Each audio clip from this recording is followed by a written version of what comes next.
अगर आप देखें तो आज जब एमक्यूएम से राबिता किया गया चेयरमैन सेनेट सादिक संजरानी ने और उन्हें यकीन दहानी मंगवानी थी एमक्यूएम की जानिब से, तो एमक्यूएम ने उसी लम्हे डिप्टी चेयरमैन सेनेट के लिए अपना उम्मीदवार लाने की गौर करना शुरू कर दिया है। तो आपको क्या लगता है कि आने वाले दिनों में हुकूमत का अगला कदम क्या होगा?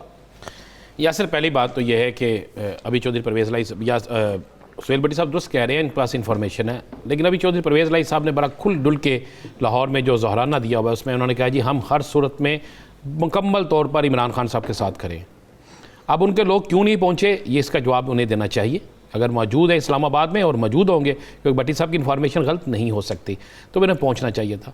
लेकिन यासर दूसरा मैं तो कहूँगा कि अब सेनेट के इलेक्शन जो है ना, इनका नाम रख देना चाहिए कौन बनेगा करोड़पति। अब ये रख देना चाहिए, क्योंकि अब कोई शख्स ऐसा नहीं है जिसको नहीं पता कि पैसे चल रहे हैं। कौन ऐसा गली मोहल्ले चौक को चौराहों पर हर जगह पर ये डिस्कस हो रहा है कि सेनेट के वोट बिकते हैं, सेनेट में वोट बिकते हैं, सेनेट में वोट बिकते हैं। तो भाई जब करोड़ों में बिकते हैं तो कौन बनेगा करोड़पति, इसका ये नाम रख देना चाहिए। कम से कम लोगों को फिर शक व शुबहत तो ना रहे। जहाँ तक भट्टी साहब ने कहा पंजाब की सूरत हाल पे आ जाते हैं, तो यासर इसमें कोई शक नहीं कि पंजाब की सूरत हाल जो है ये भी बड़ी अगर गौर करें तो इसमें अगर एक इत्तेहादी जो है चौधरी परवेज़ लाई साहब, ये अगर साइड पे हो जाते हैं, चार आज़ाद लोग हैं ये साइड पे हो जाते हैं, पीपल्स पार्टी मुस्लिम लीग नून ये मिल जाते हैं, तो हुकूमत ख़त्म हो जाती है। हुकूमत जो है उसके पास नहीं रहता। सिर्फ एक चीज़ है जो उनको बचा सकती है, वो मुस्लिम लीग नून के जो बागी अरकान हैं। लेकिन इसी तरह इनके अंदर भी कोई ना कोई बागी हो सकता है। अब मामला बड़ा क्लियर अभी तक जो सुनने में आ रहा था, जो सामने चीज़ें आ रही थी कि शायद परवेज़ लाई साहब जो हैं वो जरदारी साहब उन्हें मना लेंगे, उनके साथ कर लेंगे, लेकिन परवेज़ लाई साहब ने अपना स्टैंड बिल्कुल वाज़ेह रखा हुआ है। और दूसरी बात यह है कि मुस्लिम लीग नून क्यों पंजाब परवेज़ लाई साहब को देगी? या सर क्यों देगी? मुस्लिम लीग नून का बयानी और परवेज़ लाई साहब का बयानी में ज़मीन और आसमान का फ़र्क है। पीपल्स पार्टी के पास जो इतने लोग ही नहीं वहाँ पे कि वो एक वजारत भी ले सके, मुस्लिम लीग नून के पास है ना। और अगर ये मुस्लिम लीग नून के बागी ज़्यादा सामने आ जाते हैं तो फिर ये लोग अलहदा भी हो जाएं तो कुछ नहीं हो सकता, फिर भी हुकूमत जो है वो 6 से 7 वोटों से आगे चले जाती है। लेकिन अब मामला देखने में कुछ पंजाब के अंदर मुझे नज़र आ रहा है कि पंजाब में कुछ होने वाला है। वो किस तरीके से होना है, किस तरीके से होना है, किसने करना है, लेकिन कुछ ना कुछ हलचल चल चुकी है। और ये हलचल इतनी ज़्यादा हो चुकी है कि आज तो बहुत सी क्यास किराइयाँ ये भी गर्दिश करने लगी थी कि फ़लाँ वज़ीर जो है उसका इतने मिनट इंटरव्यू हो गया, फलां वज़ीर के मुतल्लक जो है इंफॉर्मेशन ली जा रही है, नाम आ गए थे सामने।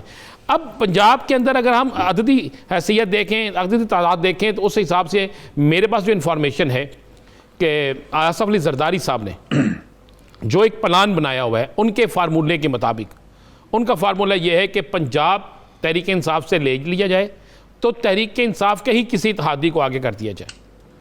इसी तरह वो कह रहे हैं कि बलोचिस्तान लेकर बलोचिस्तान हवाले कर दिया जाए इसके मौलाना फजलुर रहमान के, और वफाक के अंदर जो है वो कोशिश जारी रखी जाए और ऐसा को डेंट डालने के लिए ऐसी कोशिश की जाए कि -1 फार्मूला वो कामयाब नहीं हो सकता।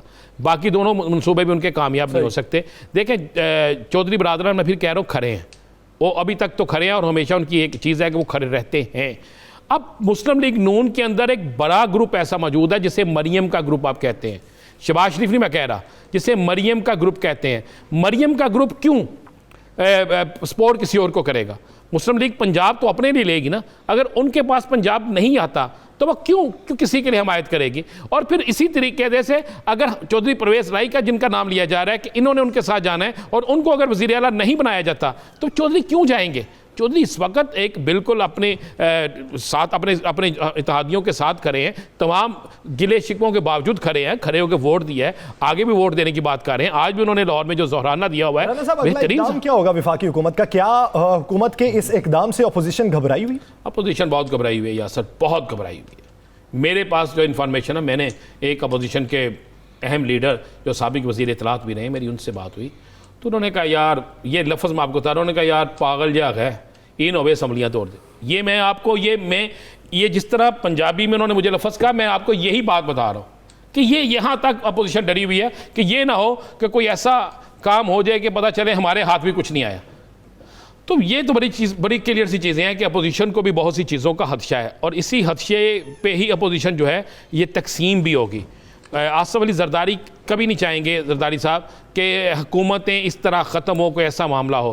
उनको पता है कि हमारे पास जिस जगह पे जो मौजूद है हम उससे बेहतरीन तरीके से गुजारा कर रहे हैं। अगर किसी का गुजारा नहीं हो रहा तो वो मौलाना फजलुर रहमान या मरियम साहिबा हैं, वो चाहती हैं कुछ हो जाए, लेकिन उनके चाहने से नहीं होगा, जिनके चाहने से होना है वो नहीं चाहते तो किस तरह होगा।